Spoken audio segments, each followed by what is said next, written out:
कहते हैं चीजों में यादें बसती हैं। वो अपने पुराने मालिकों की कहानियां, उनकी खुशियां और उनके गम फुसफुसाते हैं। लेकिन कुछ चीजें अपने अंदर कुछ और भी भयानक छुपाए रखती हैं। ये शापित वस्तुएं बुराई का घर बन जाती हैं। उनकी मौजूदगी एक खौफनाक याद दिलाती है कि अतीत कभी मरता नहीं है। वो इंतजार करते हैं, सायों में छिपकर एक मौके की तलाश में, ताकि अनजान लोगों पर अपनी बुराई अनलीश्ड कर सकें।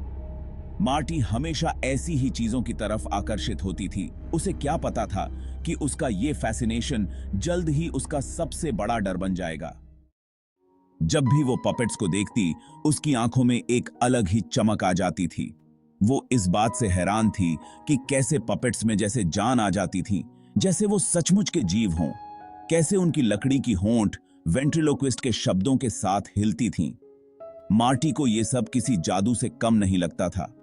उसके पेरेंट्स उसकी इस रुचि को जानते हुए उसके लिए एंटीक शॉप्स और फ्ली मार्केट्स में परफेक्ट पपेट ढूंढते रहते थे। वो चाहते थे कि मार्टी का सपना पूरा हो। आखिरकार उन्हें वो एक भूली बिसरी दुकान के धूल भरे कोने में मिल ही गया। एक खूबसूरती से बनाया गया लकड़ी का पपेट, नीली आंखों और एक शरारती मुस्कुराहट के साथ। वो पपेट जैसे मार्टी के लिए ही बना था। ये पहली नजर का प्यार था। मार्टी ने पपेट को देखते ही उसे अपना मान लिया। दुकानदार, एक कमजोर सा बूढ़ा आदमी जिसकी आंखों में जैसे सदियों पुराने राज दफन थे, पपेट देते हुए झिझका। उसकी आंखों में एक अजीब सी चमक थी। सावधान रहना बच्ची। उसकी आवाज एक सूखी फुसफुसाहट की तरह थी, जैसे वो कोई गहरा राज बता रहा हो। कुछ खिलौनों को हाथ नहीं लगाना चाहिए। उसकी चेतावनी मार्टी के कानों में गूंजती रही। उसके ये शब्द, जो एक चेतावनी के तौर पर कहे गए थे, उन्होंने मार्टी के एक्साइटमेंट को और भी बढ़ा दिया। उसे लगा जैसे वो किसी रहस्य की खोज पर निकल पड़ी हो। वो पपेट को घर ले आई, उसके रहस्यों को जानने के लिए बेताब। मार्टी ने कभी नहीं सोचा था कि एक साधारण सा पपेट उसकी जिंदगी को इतना बदल देगा। वो पपेट जिसका नाम मार्टी ने चार्ली रखा था, बिल्कुल वैसा ही था जैसा उसने सोचा था। उसकी आंखें नीली और चमकदार थीं और उसके चेहरे पर एक अजीब सी मुस्कान थी। उसके लकड़ी के जोड़ अद्भुत फुर्ती से हिलते थे और ऐसा लगता था जैसे उसके पेंटेड एक्सप्रेशंस बदलते हुए प्रकाश के साथ बदल रहे हों। मार्टी को यह देखकर बहुत आश्चर्य हुआ कि कैसे एक निर्जीव वस्तु इतनी जीवंत लग सकती है। लेकिन जैसे जैसे दिन हफ्तों में बदलते गए, मार्टी को चार्ली के बारे में कुछ अजीब सा लगने लगा। उसे ऐसा महसूस होने लगा कि चार्ली के साथ कुछ ठीक नहीं है। उसकी निगाह, जो कभी प्लेफुल लगती थी, अब ठंडी और कैलकुलेटिंग लगने लगी थी। मार्टी को ऐसा लगने लगा कि चार्ली की आंखों में एक अजीब सी चमक है, जो उसे हर समय देख रही है। ऐसा लगता था जैसे पपेट उसे देख रहा है। उसकी पेंटेड आंखें हर वक्त उसका पीछा कर रही हैं। मार्टी को यह एहसास बहुत परेशान करने वाला लगा। रात में मार्टी की नींद इस एहसास के साथ खुलती कि उसे कोई देख रहा है। उसे ऐसा लगता था कि चार्ली की आंखें हर समय उस पर टिकी हुई हैं। उसके पर्दों से छनकर आती हुई चांदनी चार्ली के चेहरे पर पड़ती। उसकी पेंटेड मुस्कुराहट एक भयानक मुस्कुराहट में बदल जाती। मार्टी को यह देखकर बहुत डर लगता था। उसने खुद को समझाने की कोशिश की कि यह सब उसके दिमाग का वहम है, लेकिन उसके मन में शक का बीज बोया जा चुका था। उसे यकीन नहीं हो रहा था कि एक पपेट उसे इतना परेशान कर सकता है। वो पपेट जो कभी खुशी का कारण था, अब बेचैनी का कारण बन गया था। मार्टी को समझ नहीं आ रहा था कि वह क्या करे। उसे ऐसा लगने लगा कि चार्ली के साथ कुछ बहुत गलत है और उसे इसका हल निकालना होगा। ये अजीब घटनाएं सिर्फ मार्टी के कमरे तक ही सीमित नहीं थीं। सबके सोने के बहुत देर बाद तक दालान में पदचाप गूंजते रहते। दरवाजे अपने आप खुलते और बंद होते रहते। ऐसा लगता था जैसे सायों से फुसफुसाहटें आ रही हों, जो अपनी अनदेखी मौजूदगी से हवा को ठंडा कर रही हों। परिवार का कुत्ता, जो आमतौर पर बहुत चंचल रहता था, फर्नीचर के नीचे दुबका रहता, अनदेखे खतरों से डरता हुआ। मार्टी के माता पिता, जिन्होंने पहले तो उसके डर को नजरअंदाज कर दिया था, अब उस डर को नजरअंदाज नहीं कर पा रहे थे जो उनके घर में फैलता जा रहा था। माहौल अनकहे डर से भरा हुआ था। कभी जाने पहचाने कमरे अब ठंडे और डरावने लग रहे थे। कुछ तो गड़बड़ थी, बहुत बड़ी गड़बड़, और इन सब के बीच में था वो पपेट चार्ली।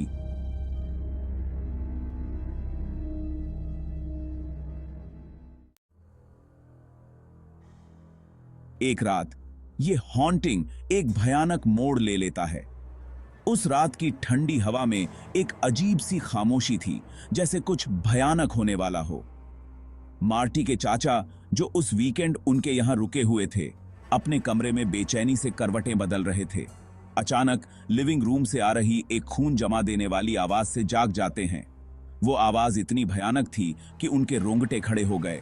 ये चार्ली की आवाज थी, ऊंची और खौफनाक रूप से जानी पहचानी, जैसे किसी ने उनकी आत्मा को झकझोर दिया हो। जो उनका नाम पुकार रही थी। वो ठिठक जाते हैं, उनके पैर जैसे जमीन में धंस गए हों। उनका खून सूख जाता है जब वो उस आवाज को पहचान लेते हैं, जो उनके दिल में एक अजीब सा डर पैदा कर देती है। ये उनके भाई की आवाज थी, जो पपेट के पेंटेड होंठों से निकल रही होती है। ये दृश्य इतना भयानक था कि उनकी सांसें थम गईं। वो समझ नहीं पा रहे थे कि ये सब कैसे हो रहा है। वो लड़खड़ाते हुए बिस्तर से उठे। उनके पैर कांप रहे थे और दिल की धड़कन तेज हो गई थी, और लिविंग रूम में पहुंचे, जहां हर कोने में अजीब सी खामोशी थी। उनका दिल उनके सीने में जोरों से धड़क रहा था, जैसे किसी ने उसे मुट्ठी में जकड़ लिया हो। कमरा मंद रोशनी में डूबा हुआ था। हर चीज पर एक अजीब सी परछाई थी। रोशनी का एकमात्र स्रोत खिड़की से चमकता हुआ चांद था, जो कमरे को और भी भयानक बना रहा था। और वहां आर्म चेयर पर बैठा था चार्ली, जो एक भयानक मुस्कान के साथ उन्हें देख रहा था। पपेट ने धीरे से अपना सिर घुमाया, जैसे किसी अदृश्य शक्ति ने उसे हिलाया हो। उसकी पेंटेड आंखें भयानक इंटेंसिटी के साथ उनकी आंखों से मिलीं, जैसे वो उनकी आत्मा को देख रहा हो। हमें अकेला छोड़ दो, पपेट ने कर्कश आवाज में कहा, जो उनके भाई की आवाज की एक भयानक गूंज थी, जो उनके दिल में एक अजीब सा डर पैदा कर रही थी। मार्टी के चाचा के साथ हुई इस घटना ने पूरे परिवार को हिलाकर रख दिया। उन्होंने आखिरकार मान लिया कि उनके घर पर किसी भयानक चीज का साया है, जो उस पपेट से जुड़ी हुई है। इस श्राप से छुटकारा पाने के लिए बेताब उन्होंने हर संभव कोशिश की जो वो सोच सकते थे।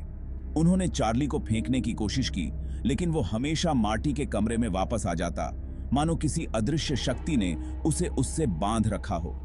उन्होंने तो पपेट को जलाने की भी कोशिश की, इस उम्मीद में कि जो भी बुराई उसके अंदर रहती है वो नष्ट हो जाएगी।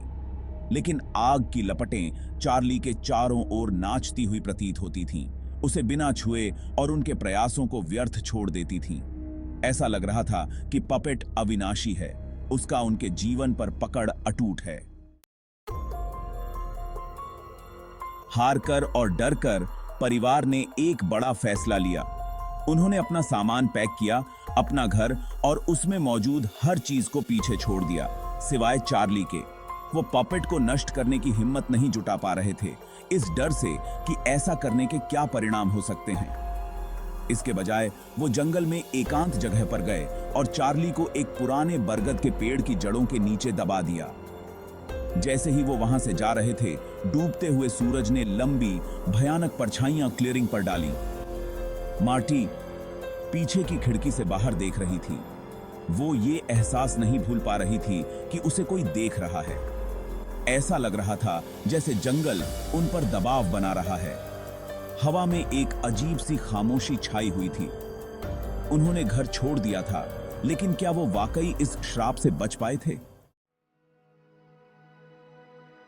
सालों बीत गए, लेकिन चार्ली की यादें आज भी मार्टी के सपनों को डराती हैं।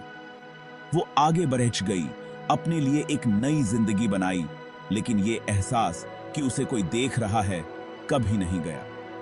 कभी कभी सन्नाटे भरी रात में वो लगभग पपेट की निगाहों का वजन खुद पर महसूस कर सकती थी, ठंडी और कैलकुलेटिंग।